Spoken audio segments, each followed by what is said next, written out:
Hey, what's going on, everybody? What's going on? I hope you guys are doing well. Welcome to Pillow Talk with Dr. Boyce and Dr. Alicia Watkins.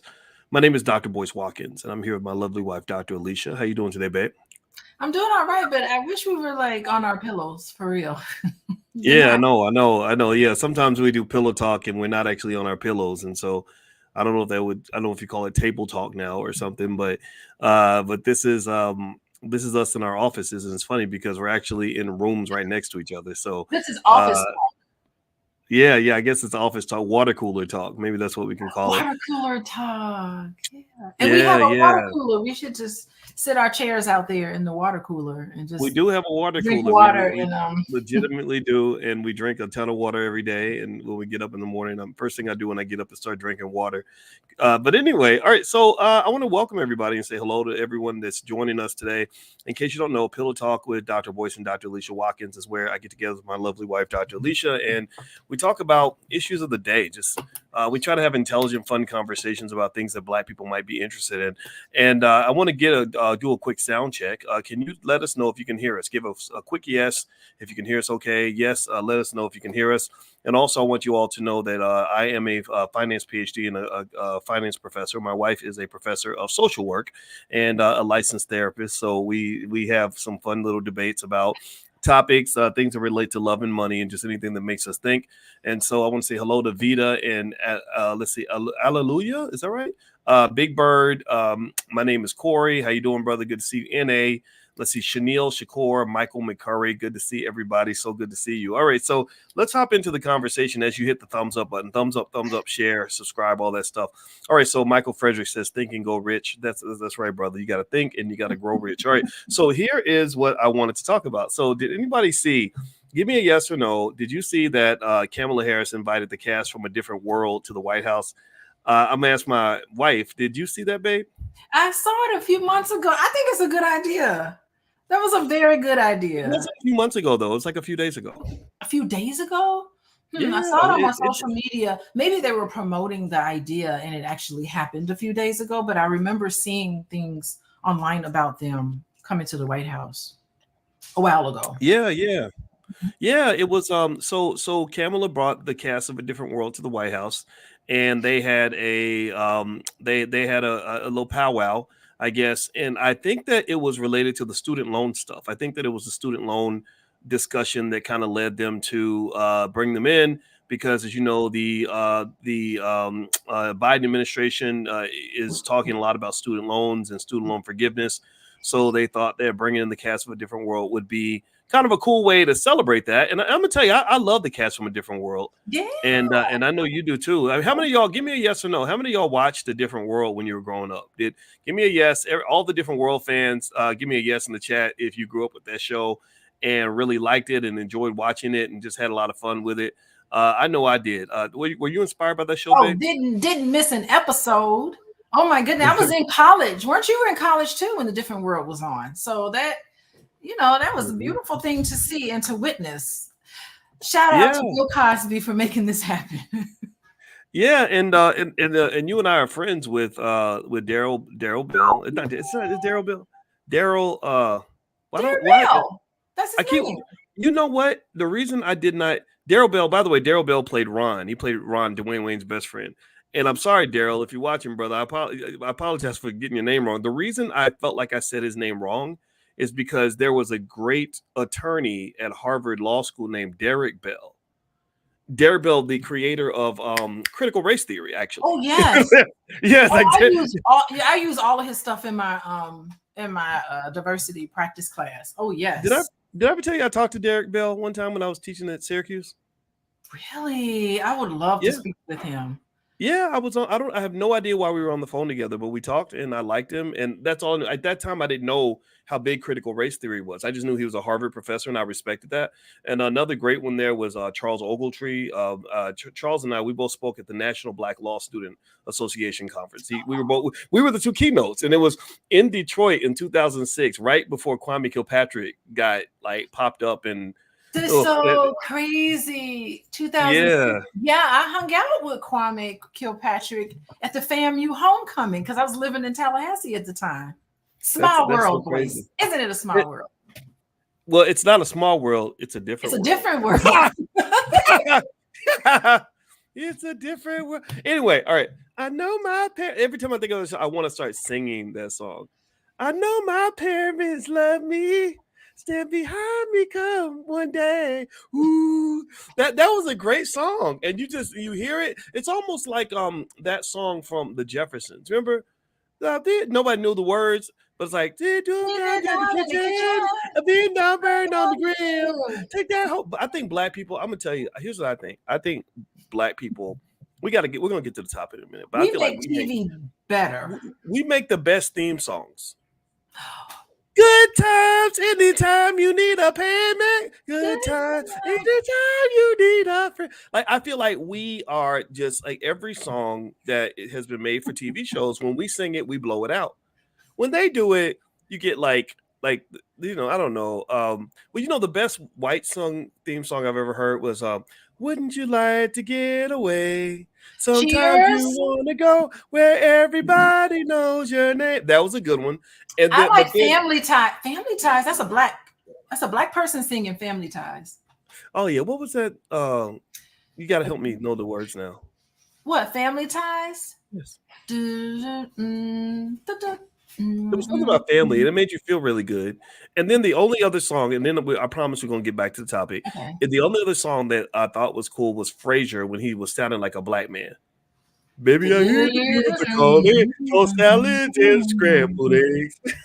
Anyway, And so the Golden Girls, you can't forget the Golden Mm. Girls. Thank Okay, you there for we go. being a friend. That's okay. So they do have a few good songs. All right, I think we're the best ones. But anyway, so here's what. So let's get back to all right. So different world. They visit Kamala Harris in the White House, and it was interesting because I was really curious to see how people felt about this visit because how the Democrats do. They tend to show up and get extra black when it's election season, and they sort of disappear when for the other 3.6 years. But the last few months they pop up and they start doing all this black stuff, and I think black people kind of know what's going on. They kind of hip to the game. So I went to Kamala's page, and so Kamala has the video, and it's really it's real. Oh, let me turn this off because if I play the theme song, they'll give me a strike on YouTube. But anyway, so the interesting thing was a lot of the comments were very negative. A lot of the comments were I mean, people were not they were just generally not very supportive of what happened here. Like, not because they don't love the cast of Different World. I think they seem to feel manipulated. Oh, the timing of it all. I mean, they got to pull out all the stops now. This is some serious stuff. Yeah, almost like one of those things where it's like, okay, here you go, doing what you do in every election, where you get extra black, and then after the election's over, we don't hear from you again. Ignore Yeah. them. Yeah, and I'm looking for the comments. I actually lost the freaking page. I had it up on my phone, queued up, and I want to read some of the comments. And once I find it, I'll read them. But on generally Instagram, right? Yeah. So what basically happened was, so Kamala had them all in, and it was pretty beautiful in the sense that you love the cast, you love the show, they deserve to be invited. They all seem to be very very nice people, and people were very supportive of the cast. But I think that they felt that Kamala was sort of using this HBCU thing to pander to the black vote. And Kamala actually went to an HBCU, and people still almost act like she's faking it, right? Because she married Dougie. Dougie's not a black man, and also Kamala, unfortunately, the Democrats have a reputation of really pandering to the black community right before election season. What do you think about that, babe? Oh yeah, I mean, come on, Different World cast have been unemployed. Well, some of them have been employed, but a lot of them have been unemployed for many years. And now that it's a couple of months here before pretty soon we got the DNC convention, and then we have the election coming up. And I think this whole thing with Trump is scaring people because he has a lot of attention, and so they're pulling out all the stops. And I'm sure it's a strategy meeting. They're sitting around at this table trying to get black people on board. And we have snuffed it out. And I want to hear Yeah, the comments. Bring the comments up, boys. yeah. Well, you know what's interesting is I'm looking at the page, and basically what she did was they first they just bought the cast in and kind of did their thing, and then a lot of the comments were very much basically accusing them of pandering to the black community and kind of saying, "Oh, you want to be black now," that kind of thing, and really kind of accusing them of manipulating black people emotionally, which I think that we are really we're really vulnerable to a lot of emotional manipulation. I think that the show Different World, it's interesting that we're so emotionally attached to things that don't even belong to us. A Different Yeah. World, even the show, the brands, the characters, all those trademarks and copyrights connected to that show belong to, I think, Warner Brothers. Mm-hmm. And so the idea that we sort of look at that show and we say, okay, that's a black show or that's our show, that right there kind of speaks to this odd idea that maybe perhaps we have to really rethink what ownership really means. Like, how do you really claim something that isn't actually yours? You know, it's like if I date you or marry you and I think that your body is my body and I own you, that's not a healthy way to think about it, I guess.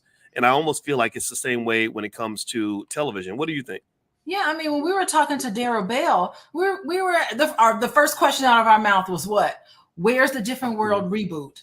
What's going on with the reboot? No, they're going to do a reboot of Good Times where they're living in the projects. They're going to glorify that whole Anytime thing. you need a payment. Sorry, they like those black struggle shows, don't they? The struggle shows, but they're not going to do something like, and then you can't reboot. You can't reboot the Cosby Show because it's so tainted at this point.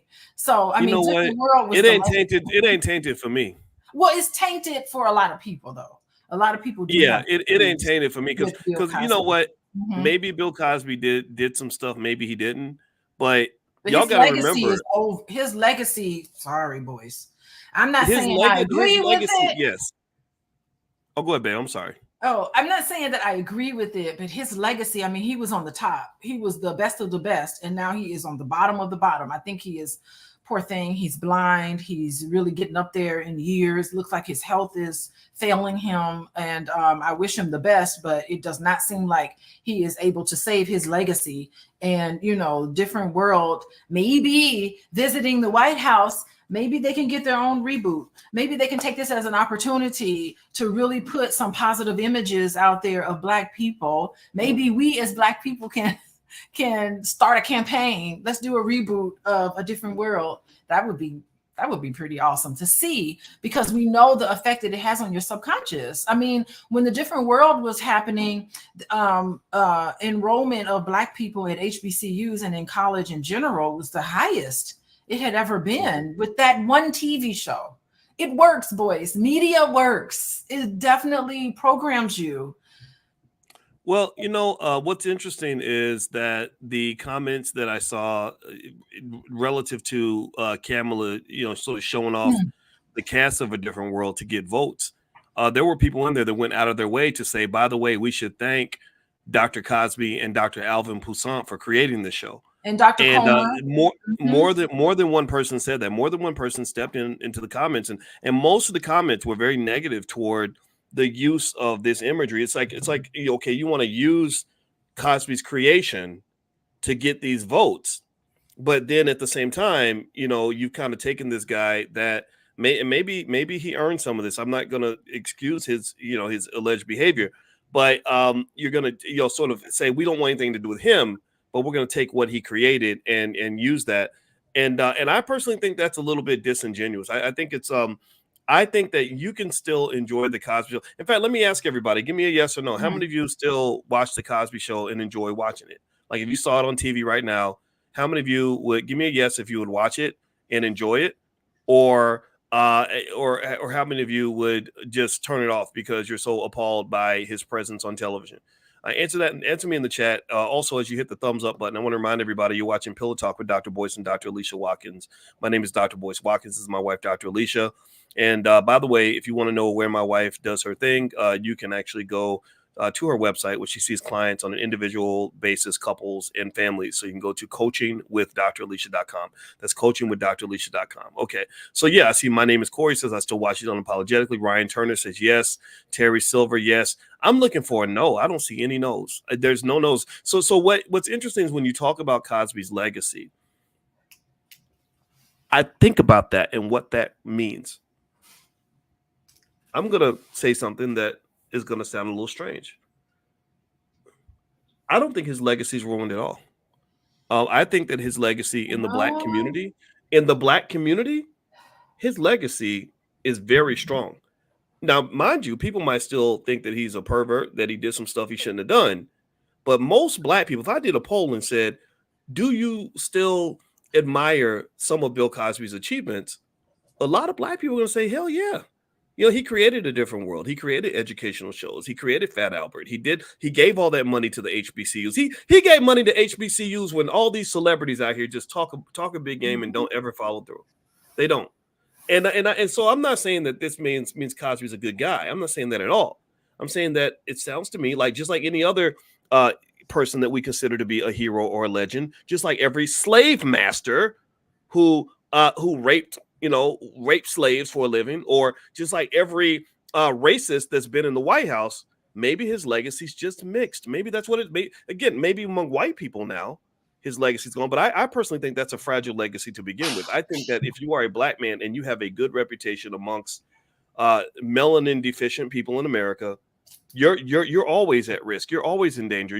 You're one bad Rolling Stone, New York Times article away from having everything you work for destroyed in front of you. So I personally think, based on what I just saw in the chat, to the people that matter to me, y'all matter to me. They don't matter to me, but the people that matter to me still love Cosby. They love Different World. They see nuance. What do you think about that? Okay, so I got two things to say. Number one, I think everybody out here needs to sit down with your family right now, starting today, and start watching every single episode of The Cosby Show, starting from episode 1 all the way to the final episode. And then when you're done, go on to The Different World and start watching that together as a family, because it is priceless piece of art. Okay, I just want to say that. Now, yes, we know the contributions that Bill Cosby has made to television and to Black people in general, but we also know that he fell flat on his face. He went to prison. Seemed like any and everybody who was around him in that time started hollering and got on the bandwagon. I'm talking about subconsciously. We saw him fall, and his legacy in general, his legacy in general has been tarnished. He fell from grace. He was voted, I believe at the time, he was voted the #1 TV dad from what was it called? TV Guide voted him. Mm-hmm. That means he beat out all the other white fathers that we saw on TV. He beat all of them out. He was the #1 TV dad. He cut across everything. And I think with Bill Cosby, I think he knew the impact of his work. He knew the impact of The Cosby Show, and he was a little upset with what happened after The Cosby Show. Because remember, The Cosby Show was like a seminal piece where we can say, look, Black people can name their children Theodore Huxtable. What was his middle name? Theodore. I mean, come on. That's so, it's a little elitist in a way, right? To have a doctor and a lawyer and to show all of that. He thought that the rest of the Black TV shows would follow suit, and it did not. You know, what happened after The Cosby Show met its success, the subsequent shows behind it was, you know, back on a little bit of buffoonery again. And I think Cosby became very upset with what Black people were doing. And he felt that we needed to carry ourselves a certain way. So it was this inner battle. And I think, you know, that made him, he became a little cynical when you listen to his speech. And then he gave that speech. Do we want to talk about that speech he gave? The famous speech. What's it called? The pound cake speech. Mm-hmm. Come on. Yeah. The Well, pound cake speech. remember That's the sad. 90s? That was You very talking sad about, speech he gave. you know, you're talking about when you were talking about the buffoony shows in the 90s. I think the epitome of that was Homeboys from Outer Space. Remember that? And was Daryl in Homeboys from Outer Space, or am I just making that up in my head? And that's another thing, because they used the characters from the Cosby Show to put out, because he was very upset because Lisa Bonet did, what movie was that where he played? She was sleeping with the devil. What movie was this? She had sex with the devil or something crazy like that. The devil. He was livid because that's his daughter. You know, subconsciously, that's his daughter that just got turned out. Wow. Now, was Daryl in Homeboys from Outer Space? I don't know. Somebody will look it up. Yeah, I'm gonna look it up. But yeah, so you are right. Yeah, Daryl was in that. Yeah, with Flex. Isn't that funny that Flex Alexander and Daryl Bell, mind you, you know that Flex and Shanice are friends of ours, right? Flex hit me up on Instagram back before they took down my Instagram. I had a page. I knew I would get. I kid you not. In my inbox, I would get messages from. I keep calling him Theodore Huxtable, but that's not his real name. His real name is Malcolm Jamal Warner. Who is, by the way, a very cool dude. And me and Malcolm would talk extensively. And I love talking to Malcolm because he's a smart guy, and he would hear me say things about politics that would shock some people because I say what's on my mind. And he would, instead of saying, "Oh, that's stupid" or "That's crazy," he would say, "Can you explain that further? I'd like to understand that." And that's all. I think that's it. I think that's all anybody wants is like, can we just hear each other? You know, like maybe I'm saying something that's going to shock you a little bit, but I'm not a stupid man. I thought this through. But then Flex out of the blue was messaging me because I think he does comedy shows or something. And he was like, "Yeah, you should come to my show when I come to Chicago." I was like, "Cool." And then Daryl Bell, you know, who is a great guy, super smart. And Daryl kind of helped us understand the limitations of what they can and can do. I was shocked, and I hope you don't mind me sharing this. I think it's public knowledge, but I was really shocked when I found out how much of a grip Warner Brothers has on the show. How they literally got a trademark or a copyright or something on Whitley's accent. Like Jasmine Guy she cannot speak in that accent. Her accent was copyrighted. So that's insane. For her to use the accent that she came up with, she'd have to get permission and pay somebody if they'll give it to her. She'd have to do that. So she has to speak in a different voice. What you gonna say? No. I think that's interesting, right?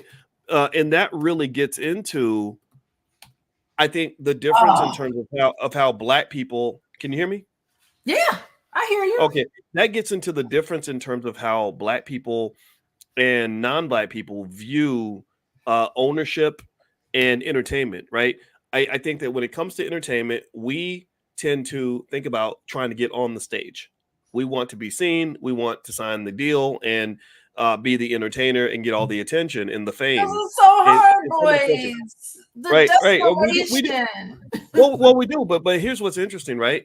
The people that are in other communities who see the talent that our people have, they're not thinking about getting on the stage. They want to own the stage. They want to be behind the stage. They want to put $1 billion into the distribution of the images that are on the stage. They want to get the trademarks, copyrights, patents, whatever related to whatever's being created through entertainment. So when we saw hip hop, we saw, if you use hip hop as an example, we saw hip hop as creativity and a party and fun and everything else. They saw that as a business, and I think that so all these copyrights and everything on these shows that we consider to be Black shows pretty much means that others have monetized Black attention. And we've provided that willingly. We're not getting money from this. We're not making the revenue from this, but they are. And they're thinking, okay, what's the next big thing we can use to monetize the attention that we can get from the Black community? Oh, that's right. Let's create a movie called Black Panther. And it'll become a thing, and black people will show up wearing their Black Panther costumes, and it'll become a must see TV for every person in the Black community. And at the end of the movie, I want to jump in. At the end of the movie, a Black woman is going to save the colonizers. Is going to join in and help and save them from everything. After talking about them all throughout the movie, you're going to join with them in their council. You're going to bring them into the fold. So That's heavy. strong Black people, again, it's another representation of we are serving them. That's what By the the Black way, Panther was. Mm-hmm. guess what? I found the the comments under the Oh, Kamala Harris okay. post. What do you say? So I'm gonna read that in a minute. But before I do that, if y'all could do me a favor, please hit the thumbs up button, thumbs up, share, subscribe. You're watching Pillow Talk with Dr. Boyce and Dr. Alicia Watkins. My name is Dr. Boyce Watkins. This is my wife, Dr. Alicia Watkins. I'm a finance professor. My wife is she's a full professor of social work, not just a professor, a full professor. I got to give this Black woman her props. And also, she is a licensed therapist. And so her website is coachingwithdralicia.com. If you'd like to get some free resources from Dr. Alicia on healthy relationships, things like that, and a free e-copy of my book, Financial Lovemaking, you can just text the word love, pull out your phone, text the word love to 87948. And that will also allow us to remain connected and break away from these YouTube algorithms and all that. And we are on Spotify. If you look up my name on Spotify, you'll find us there. But we want to be able to connect with you directly because, as you know, sometimes these paid platforms just disappear, and we don't want that to happen. So if you pull out your phone and text the word love to 87948, you'll get stuff from us, and it will enhance your life. If it doesn't, then that's okay. You can just walk away, but we'd love to make your life better.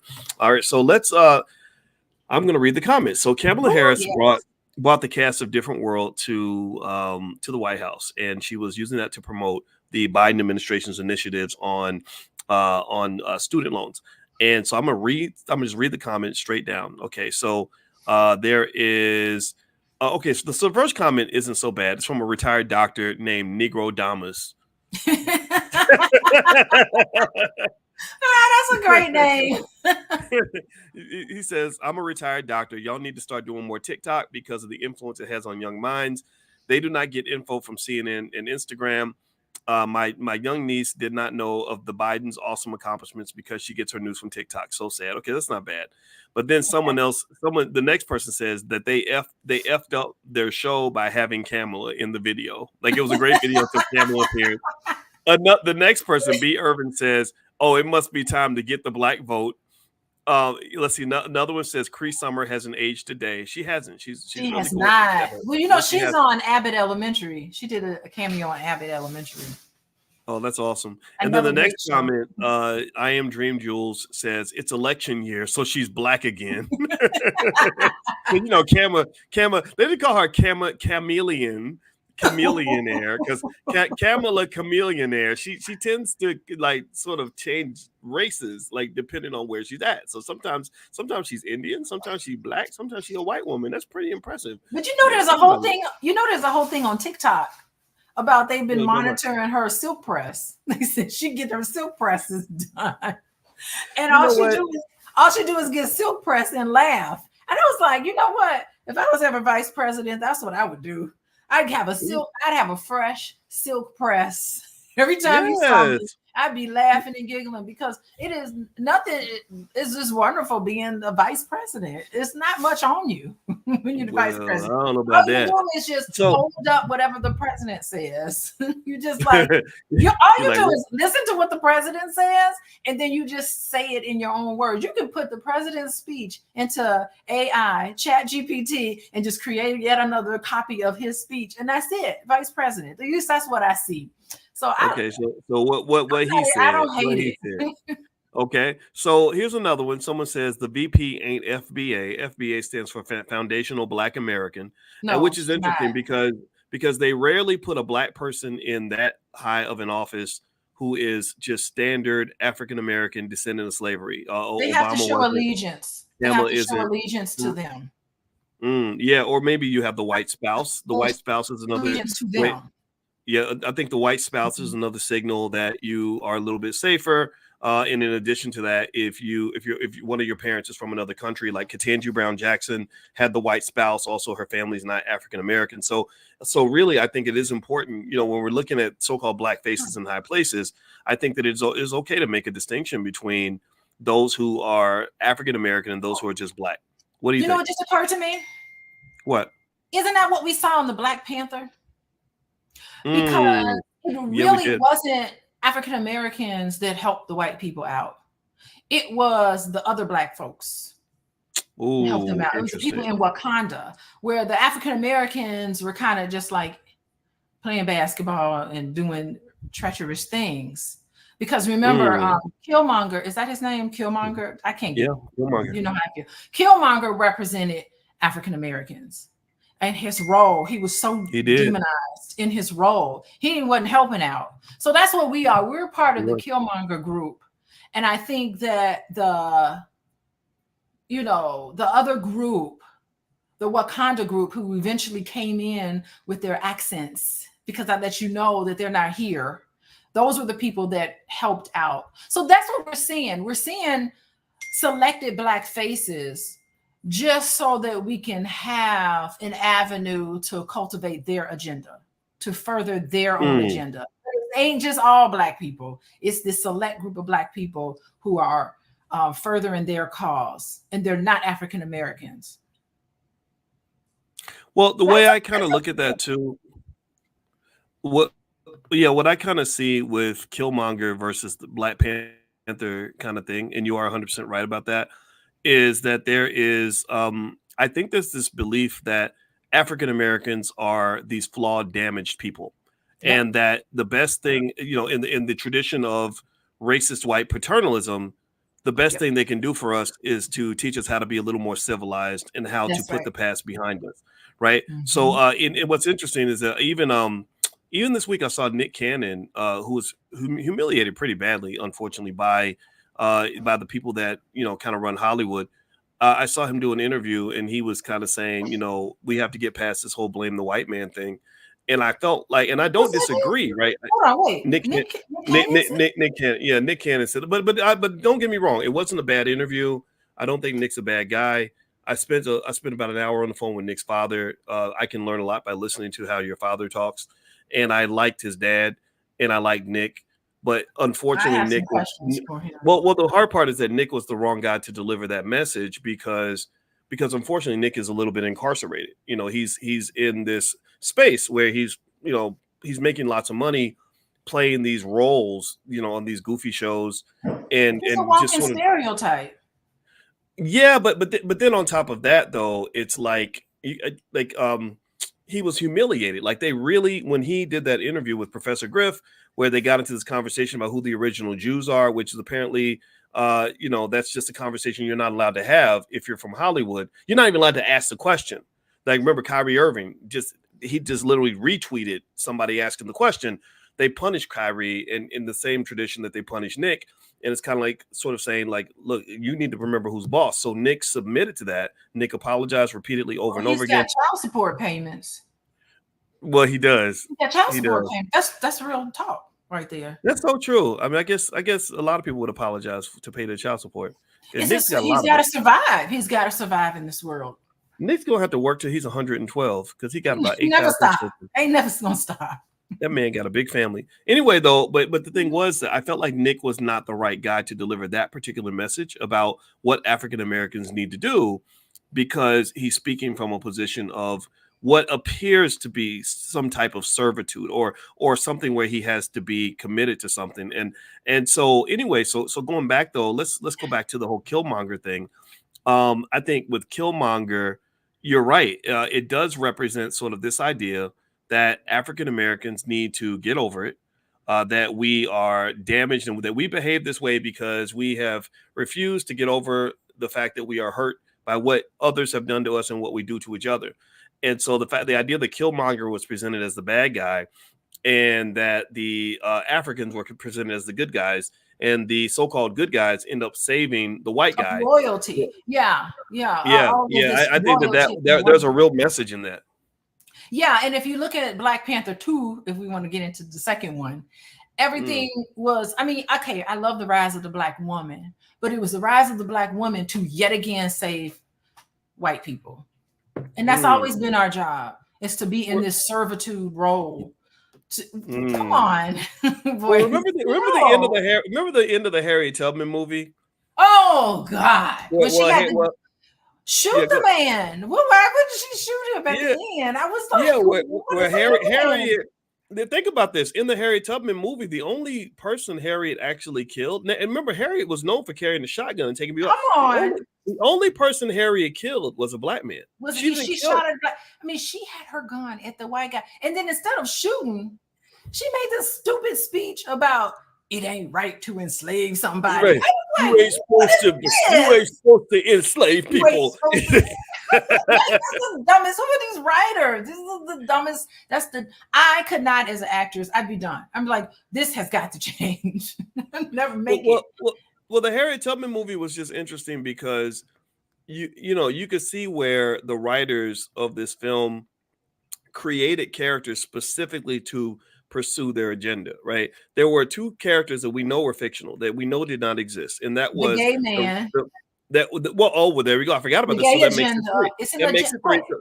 Hold on. So there was the gay guy, and remember though. Hold on, but then there was the woman where Harriet Tubman had a scene that was like a woman to woman kind of intimate scene, and then there was the big, angry, dark black man who ends up killing the black woman. And I said, this is so crazy. They literally, in the middle of this film that's supposed to be kind of historically accurate, they create black characters that fit their agendas, and they make the black man the most evil person in the movie, when you've got slave masters sitting on the other side who don't even get punished for what they did. Now, one slave master died in that whole film. You trying to tell me, come on, not one slave master. And this ain't no hate for LGBT, for the LGBT group. This is their month. And I applaud that, because I think that that's a good thing that they have their month, by the way, boys. Of course. I just want to say that. But there is an agenda there. And that was the agenda, is to feminize black men. That's all right. Well, go ahead. All right. Well, everybody, you're watching Pillow Talk with Dr. Boyce and Dr. Alicia Watkins. My name is Dr. Boyce Watkins. This is my lovely wife, Dr. Alicia. And if y'all could please hit the thumbs up button, thumbs up, share, subscribe. Also, this podcast is on Spotify. So if you go to Spotify, you look up my name, Boyce Watkins, you can find us there. Also, Dr. Alicia, she sees clients on an individual basis, on a family basis. She sees couples as well. So if you're interested, you can go to coachingwithdralicia.com. That's coachingwithdralicia.com. And she has workbooks on things like financial anxiety, stuff like that. I have a new book out called The 10 Commandments of Black Economic Power. It's a bestseller on Amazon. So if you'd like to take a look at any of those books, feel free to go to drboycebooks.com. And if you go to drboycebooks.com, you can use the code word book club, all one word, and get 30% off anything in the store. So feel free to go in there and fulfill your educational needs. I believe deeply, and I think my wife agrees, that we should educate ourselves and each other. I don't necessarily know if the system is doing its job. So anyway, so we were talking about Kamala Harris bringing in the cast of A Different World to the White House, and she got really hammered by this. And I'm going to keep reading. I'm going to read more of the comments, baby. You want to hear some more of the comments that people made? I do.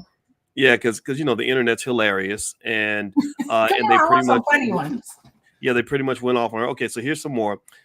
Someone said, you're like the special character that comes on 2 times a year on a TV show. Yeah, so a cameo. You just make a cameo appearance. We don't really we're not really interested in it. Just a cameo appearance. Okay. Yeah, so I guess they're saying Kamala only pops up a couple times a year.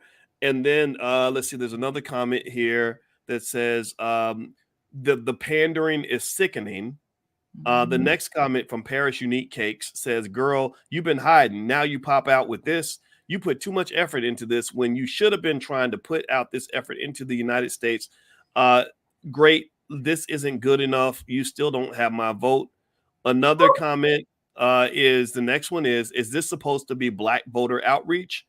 No policy, just entertainment and nostalgia. So it sounds to me like there are people who are sort of, they sort of see the black community, in my view, almost like a community full of children that want to be entertained, right? And so instead of giving them actual policy or giving them something that we can really sink our teeth into, a conversation about reparations, things like that, it's like, no, let's bring the cast of A Different World and connect them, co-brand them with Kamala, and then make everyone feel like this is important. And I'm gonna tell you that in the comments, it's almost like a revolt. And I'm literally reading straight down the comments. Another one says, child, this is comment after comment. It's not like there's good comments in the middle of the bad. Like all of them were pretty bad. The next one says, child, ain't nobody seen her in 4 years. Did she pop back out with that HBCU shit? Nah, I'm good. And the next one says pandering and planning all of what not to do for Black people. The next comment says, oh, let's see. The next comment is, it's so weird how Kamala, remember, she's Black only during election years. Let's see. Another one says, let's give Mr. Cosby his flowers for creating this. And I'm gonna tell you, I think that was a pretty heavy comment. Now, Cosby, we talked about him earlier. How did you feel the night? Remember, you know what's funny? This is why I tell you that I don't think. Well, you know, let me just say this. I don't think that Cosby's whole reputation is gone. I think that there are pockets of society. See, what happens is we don't think that we matter. You know, we don't think that our opinion matters. Like, and I think our opinion is the only opinion that matters in certain situations. So I'm gonna tell you, you know, when I asked earlier, I said, how many of you still have, some sort of favorable opinion or respect for Cosby? Most of you said yes. You know, it doesn't mean that you think he's a great guy. You don't think he's perfect, but you know, remember that night when you and I talked to Cosby for just a few minutes. I guess he wanted to reach out and thank us because I don't know what he was thanking me for, because I didn't defend him. I just said he deserved a fair trial. I think that he was kind of railroaded a little bit because they literally broke the law to incarcerate him.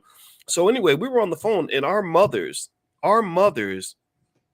got so excited. They were like when he called, like my mama and your mama both asked to be on three-way when they he was called. Giggling like little teenagers. I was like, they really were. See my mama during that time. They really were. Your mama was excited. My mama was excited, and they didn't give a damn. Like they just kind of, I think that women of that generation, like the old school women, and shout out to Felicia Rashad as well. I think the old school women, they kind of see the nuance of it. They don't forgive the men when they misbehave, but they do kind of say, we know what the real deal is. Like we know what was going on in Hollywood. We know about, some of the stuff that they won't talk about in the media, where maybe it's not as clear cut as people want to make it out to be. We know why y'all was all kicking it in the Playboy Mansion, right? Instead of making it like, the black man was there for a reason. Right. Like the black man's there because he wants to be a predator. The white woman she was on her way to the grocery store and the black man kidnapped her and took her to the Playboy Mansion. No, y'all was all up in there because y'all were doing some dirty stuff, right? And I think it doesn't mean Cosby back then. Right. It doesn't mean that anybody thinks Cosby is innocent or that he didn't do some things he should be ashamed of. It just means like, come on now, y'all trying to isolate him as the only person. It's like he was the only person that did dirt in the 60s. And we know that that's not true. Remember the driver? I want you to talk about this because I've talked too much. But remember that time? I want you to describe to everybody, babe. That night, you and I were in Los Angeles, and we rode. We had a driver who drove for Hugh Hefner for a bunch of years. His name was David. He was a white guy. And he gave us his opinion of what all the things he saw. He said, I didn't just know Hugh very well. I knew Bill Cosby very well. And he knew the women that were in the documentaries. What did he say? Go ahead, please. He said, I've seen things and heard of things that would make Bill Cosby look like a saint. He said it's mild in comparison to what was happening in the Playboy Mansion back then. And everybody knew it. Everybody knew what was going on. When you went to the Playboy Mansion, this was going down. Like everybody knew what it was about, which is exactly what our mom said. Our mom said, why would you be there? Everybody understands what it was. Why were you there? So it's not like it was a mystery. You just kind of fell into this situation. It's like they were capitalizing off of this situation. They saw him kind of fall down, and then everybody got on a bandwagon so that they can get that money. They were looking for that paycheck. Yeah, and this is terrible because there are real cases of assault against women that we do need to acknowledge, because the Me Too movement in a lot of different ways is shed light on actual situations where women were taken advantage of. So I definitely don't want to sound as if women are just out for money. But I think in that scenario, it was kind of overdone. But I will tell you this, during that time when Bill Cosby was on trial, I was teaching a class to white suburban women about race issues. And all of them said, oh, this is nothing but racism. Every single one of them. There wasn't it could be skewed a little bit because because these are like different type of white people. But even they were thinking, isn't this amazing? You know, that they would actually bring down Bill Cosby and everybody else is not going down with him. All the other people that were doing it, it's nothing but racism. And I didn't say anything. I just stood in the middle of the classroom and they all talked about how the Me Too movement was weaponized against Black men. Mm-hmm. Well, So they got us all fooled. Mm-hmm. Well, let's think about it like this. I'm going to say something and I'm going to question my own statement because it just came to mind and I'm throwing it out there for us to process this because I want to encourage all of us to just be thinkers. I think it's possible that there's a big overlap in terms of who Hugh Hefner was, who Jeffrey Epstein was, who Bill Cosby is, and who Diddy is. Like, I think Diddy, Cosby, Epstein, and Hefner all had a lot in common. I think Diddy, Cosby, Epstein, and Hefner could have all partied together. Maybe they did. Maybe they did. It's possible. Ain't no party like a Diddy party. Right. So you saw. So Yeah. Epstein got it. He paid the price for his behavior. And really, I think that there's even something deeper and more sinister going on, right? Not to feed, and I see, the name Weinstein, maybe that's another name to throw in there as well. And here you're talking about men who were all invited into the most privileged circles. You know, Hugh Hefner is glorified. I mean, Hugh Hefner is glorified. I mean, they've done specials on him. He got roasted. Like they have treated him like a saint. And it wasn't until he died. It wasn't until Hugh Hefner passed away that now all of a sudden this Me Too movement is now being seen. Oh, and another name I would throw in there might even be R. Kelly. I think R. Kelly is something different. Really? Okay. I don't think we can really compare R. Kelly to Bill Cosby necessarily, because that's just a whole different thing that's happening. I think, R. Kelly is a tough one to defend. I'm not defending any of them. I'm not. No. Let's just be clear. I'm not here to defend. Yeah, I'm not here to defend any of them. What I am here to talk about is the compare and contrast. And I want to ask y'all, give me a yes or no. Let's go back. Let's rewind the clock. Let's go back to 1998. And let's write down all these names. This is a thought experiment. I want everybody to go with me on this if you can. So what names we mentioned? Diddy, R. Kelly, Cosby, Hefner, Weinstein, and Epstein. So we got two Steens, a Hef, a Cosby, a Kelly, and a Diddy. So Kelly and Diddy are two entertainers, a rapper and a singer. Cosby and Hef are two OGs. These are guys that have been around for a while. And then you got the two Steens, right? So who are in a whole different community in terms of controlling, Hollywood or access or wealth, right? Could you all imagine a party in 1998 where at least 4 out of 6 of these men were at the same party?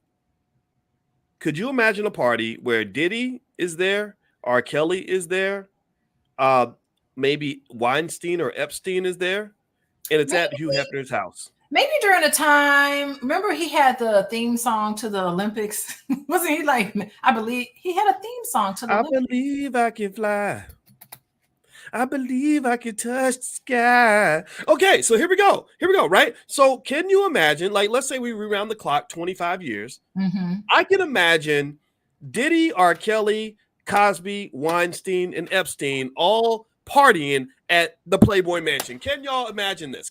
Is that something that you think would have been possible in 1998? Give me a yes or no. I think it's possible. And here's the thing. This is what's just so interesting to me about this is that I see a lot of overlap in those guys in the sense that they were celebrated at one point. You know, I still remember when the guy from Vlad TV, Vlad, called me to warn me about being friends with Damon Dash because he said, Dame cussed out Harvey Weinstein in public, and you just don't do that because Weinstein. I said, well, who the hell's Harvey Weinstein? I don't know this guy. He said, oh, he's one of the most important people in Hollywood. I remember that conversation, and I was like, oh, that's a big deal. And Dame cussed him out because Dame saw what Weinstein was doing with women, and he didn't care. He just cussed him out in public or whatever. But my point is to say that, it's interesting to me that all these guys were celebrated in the 90s, and then in after 2000, they their activities became unearthed because the world changed. And again, I'm not here to defend any of these guys, but here's the point I want to make on this too, though. All these men were readily accepted by everybody all the way to the top, from Oprah to the Obamas to, Yeah. they could go in any circle and be friends. And sorry, I cut you off. Go ahead. No, I was saying, those accusations about R. Kelly, I mean, he had been in and out of court. It wasn't like a secret. He had been in and out of court all the way leading up to this, all of a sudden, public display of what R. Kelly has done. Like, if we were really interested in saving Black little girls who were victimized by R. Kelly, then it would have been squashed decades ago when he was driving around Hyde Park picking up little girls at that McDonald's right there. You know that McDonald's. We've been there a bunch of times, picking up little girls there. If we really cared about, those little girls who they did get used. If we really cared, we would have put it into, he would have been locked up even back then when everybody knew what he was doing. So do you remember? Do you remember 20 years ago when you and I were just friends and we didn't know we'd be married 20 years later? And I called you about R. Kelly. Remember that? And I made up that little song where I took this musician, and I wish I could find it, but I changed the lyrics. And I called you, because I didn't have that many friends. And so you were one of my few friends. You made me think, Boyce. I was like, oh, he's right. But that song it was all about him picking up little girls on the playground. And she's I think I said she counts with her fingers and toes, and she's this many years old.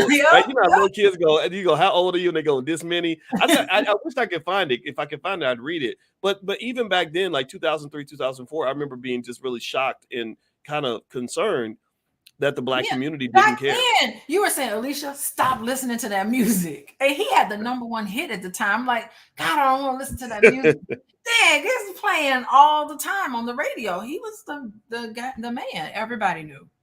Everybody in Chicago knew what he was doing.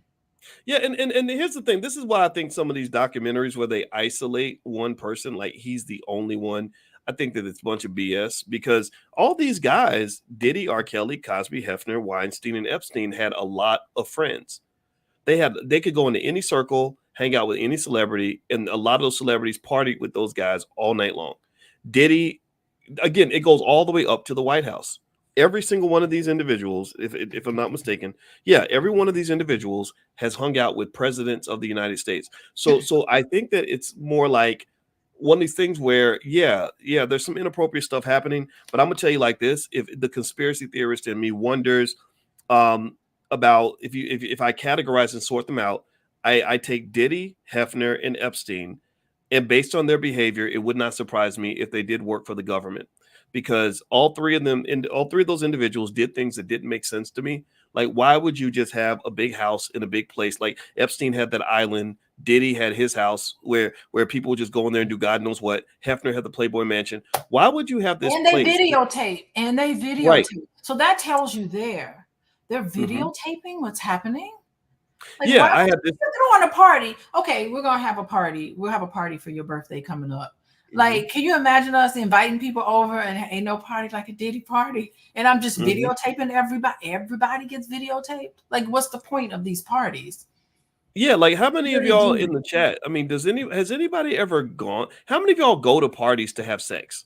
That's what's with. I don't get me. I know that stuff's out there, and you got the swinger culture and the sex parties and all. Yeah, that's real, and I'm not judging. But most of y'all don't go to a party expecting to just be sleeping with somebody in one of the bedrooms. Like, you go to a party and maybe you hang out, you have drinks, you talk, and then you go home and you sleep with your boyfriend, girlfriend, or wife. You don't, so the idea of that you're even having a sex party is foreign for most normal people. So the fact that Diddy, Hef, and Epstein created a special space, pay attention now, a special space where they said, we want you to just let go. Just come in and just like a Wonka land, like a Disneyland for grownups. where you just come in here and do whatever you want, and then they got cameras set up. Oh, if that ain't a setup, I don't know what is. Let me tell you something. There is a baby. price for fame. And this system that puts you on top, it will chew you up and it will spit you out. And that's what happened to the black men who forget who and what they are and where they come from. And the fact that this system that doesn't need them anymore, they're done, they're useless at this point, and they're spitting them out. And it's rinse and repeat. It's rinse and repeat, boys. You know it is. I'm gonna tell you something. I think I figured the formula out. Now, I sent you a text today. Didn't I send you a text message today, boys? What did I? Don't be ignoring my text. I don't remember which. I sent you a text message, and I'm gonna tell you something. I think Cat Williams is on to something. Oh, Cat Williams is on again. Huh? I said, no, not Cat Williams again. Cat Williams is on to something when he talked about how they marry these black men off to these, oh Lord. I think he said light-skinned, funny-faced women or something. Light-skinned, funny-faced women. And who is Eddie Murphy now dating? Some light-skinned, funny-faced woman. Well, she's not light-skinned. She's Australian. Well, whatever. That's what they do. And I mean, just these weird photos. There's a bunch. I've been sending them to you boys. And I'm like, what the heck? Maybe. I don't know about that. But let me just say this. I wouldn't be surprised. Hold on. Wait a minute. What? I'm making predictions. Out of all the 6 men, what's your prediction? That's my prediction. That's the formula. That's to let you know. I don't get it. What is the prediction? You're not predicting anything. My prediction is we now know who the next people on the rise are going to be. Who? It's going to be one of these black men who are dating these women who are dating these women. Eddie Murphy's a legend already. I don't understand what you're referencing. You're not making sense to me, babe. I'm saying, listen with your ears, boys. These black men. Okay, so we just laid out the formula. How you're brought into the system. It's a ritual. You're brought into this system. Cat Williams talked about it in January. He started the new year talking about this. It's a ritual where these black men are getting married off to these white women or these high yellow. You know how he mentioned, what did he say, Boyce? You had it. You just said it. He said light-skinned, funny-faced women that don't talk too much. Yes. And that's what you see. And I gotta go. But anyway, that's what you see, and that's what we're seeing now. I think that's the new formula now. That's how we can now tell who the next people on the rise are gonna be. That's how we can identify them, because their whole life, Eddie Murphy's never dated a white woman his whole life. I mean, you don't really see him that much. And then all of a sudden, there's a rash of these black men who are just dating these that are. I chalk it up to the fact that California guys don't like black women. That's what I think. I think it's most of the black women I know in California, they pretty much say that the black men avoid them, right? And that's and I would just say, but just going back, I don't know about what you refer, like you and Cat Williams can talk about that one, but I'll just say this. I think that when you talk about Diddy, R. Kelly, Cosby, Hefner, Weinstein, and Epstein, you're talking about 6 guys who were invited into every circle, and they probably tainted a lot of people who are desperately working to make sure they're not affiliated with their relationship with these people. All these people, like I remember hearing stories about how R. Kelly would have Michael Jordan over to his house to play basketball. We know Diddy had everybody around. Cosby knew everybody. And so I think that this idea of kind of isolating people and saying these are the bad guys, everybody else is good, I don't think that that's accurate. I think that there are a lot of so-called bad guys, if you want to call it that. And I think the nuance is called for. So my summary on that would be that if you're going to talk about a different world, then you got to give some credit to Cosby. You can still hold him accountable for anything that you think he did wrong, but the man had a brilliant career. He did a lot of great things for the world, and I think he's going to have a great legacy in the black community. And I'm sick and tired of white people deciding, what the legacies of black people are going to be. Cosby went out into that world and they lifted him up, and the same people that lift you up can tear you down. But I don't think he did a lot for black people too. So here's my theory. I'm going to lay out my theory here. Okay. I could be stretching it. Just as successful black women have to attach themselves to white men to get their good nigga sticker, for the lack of of a better term. So do black men. Black men, it's not good. You're not going to see the rise of a black man and a black woman together in their system. That's what I'm Typically saying. not. You're not going to Typically get the not. rise. You're not going to get the rise. And I don't know how Denzel Washington has been able to. I think Denzel Washington, I don't know how he's been able to escape it. He's been pretty squeaky clean so far.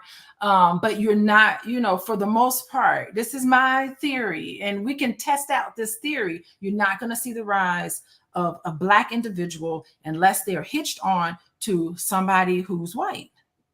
That's my theory.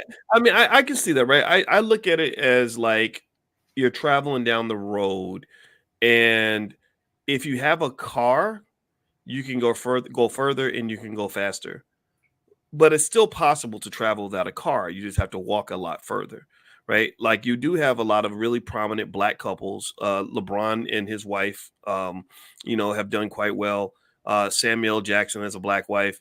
There are lots of black couples that get certain opportunities, but I do agree with you at the same time that when you send these signals, like you say, look, hey, my wife is white, or hey, I'm not really black, I'm African black, right? These little subtle differences that does open doors that you would not have if you are a pure African American couple. Like Ketanji Brown Jackson would not be on the Supreme Court if she were an African American woman with an African American husband, because I think white America knows just how much they owe us. And they know that if you are intelligent, conscious, and black, like James Baldwin said, you have to be full of rage. If you are African American and you are not angry about what they've taken from you, what they've done to you, he says basically something's wrong with you.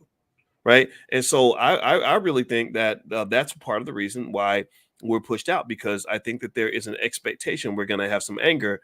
And truth is that we're supposed to be. When things like that are done to you, you're supposed to be mad about it. So shout out to the angry black people. I think that you have it right. Babe, I'll let you get the last word. Any final thoughts?